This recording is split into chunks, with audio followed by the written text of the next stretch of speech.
Knife. That's all I know.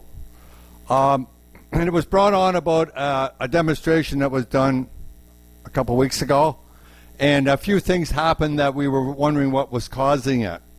And it was the burning of the maple, and we couldn't, there was a few things that we weren't quite too sure what was causing it. So we started to investigate, and a couple things were brought up. One was the fence seemed to be, they thought was loose, and we weren't using the riving knife in the guard. So I'm going to show you something about the riving knife that if you, whenever you use the riving knife, it's best to check the riving knife to make sure that it is working and set up properly. And if it's not working properly, then that will force the wood, could possibly force the wood over onto the fence and cause it to kick back. Now, kickback is caused by the wood squeezing at the front, at the back of the blade, this portion here, and as the blade is turning this way here, it picks out the wood up and then throws it back at you. So that's what a kickback is.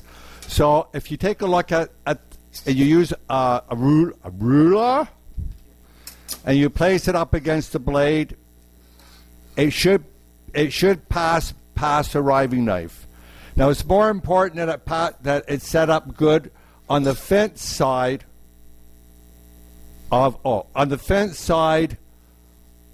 the blade rather than the opposite side, because the opposite side should have a little bit of give and it should maybe force it away.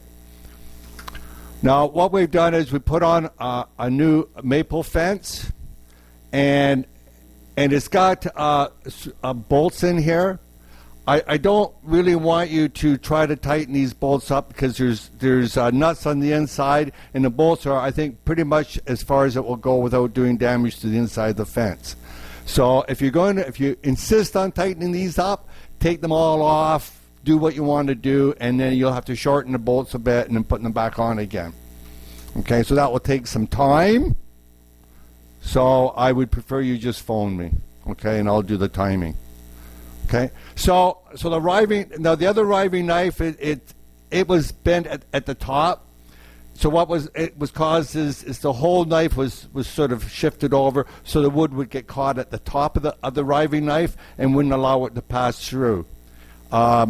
Before I bring it back, I want to make sure that it's lined up and fixed properly. But there is really no need to really hurry about it, because you should be using this anyways. Whenever you use a riving knife, this will do.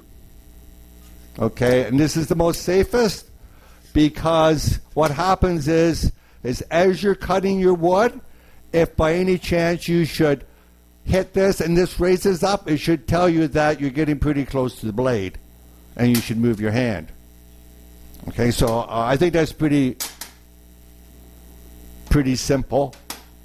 And as I said before, the riving knife will stop any throw back of the wood. You can also use this fence even when you're cross cutting.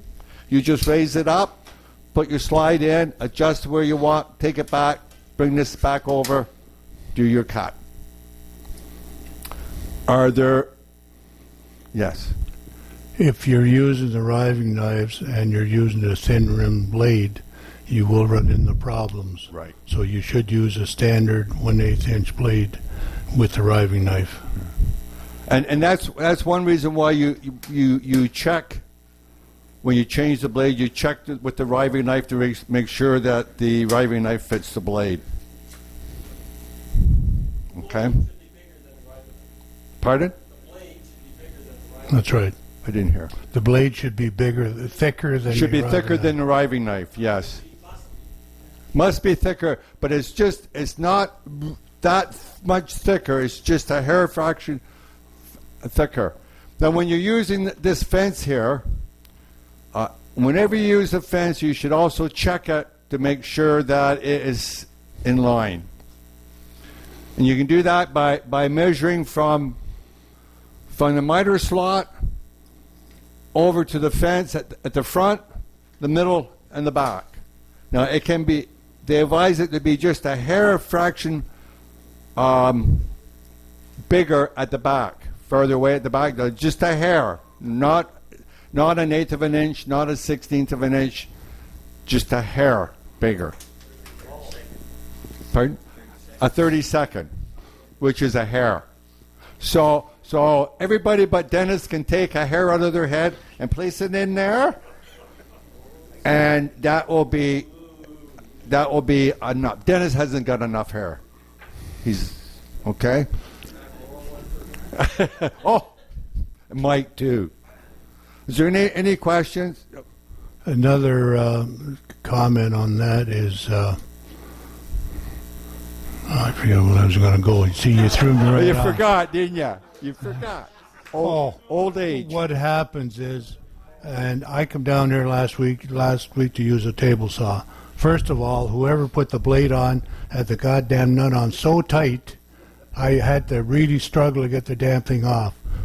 That is a no-no. You don't need to put force on it. You snug the nut up and just snug it, not tight. The other thing is, when you use the fence, you don't have to strong arm that knob to tighten your fence down. Again, it's just snug. It will lock it in. You shouldn't have to get a pair of vice grips to undo the fence.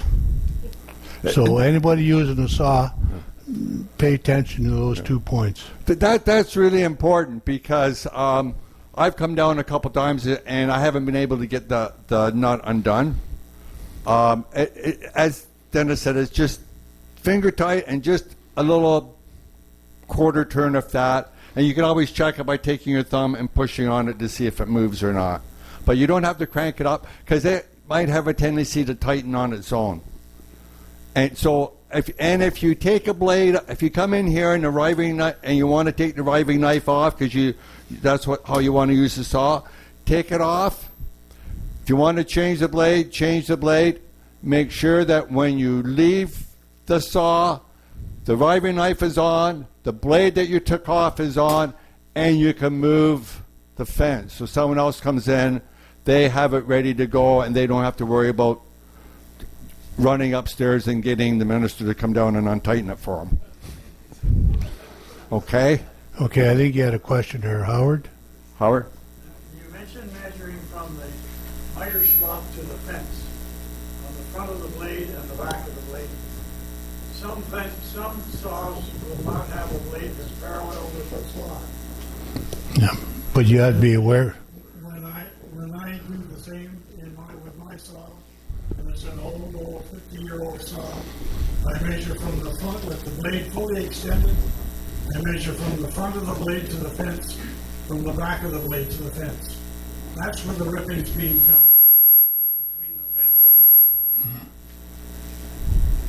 saw. I don't know whether anyone else does that, but that's the way I do it. Yeah. Okay, thanks, Howard. Rick? I didn't. You mentioned that you can't use a thin blade with the riving knife. Can you get different thicknesses of the riving knife? Not that I'm aware of. We have both our riving knives are the same thickness. Any other questions? Anything else, Ron? That's all I can think of. Okay, thanks, Ron.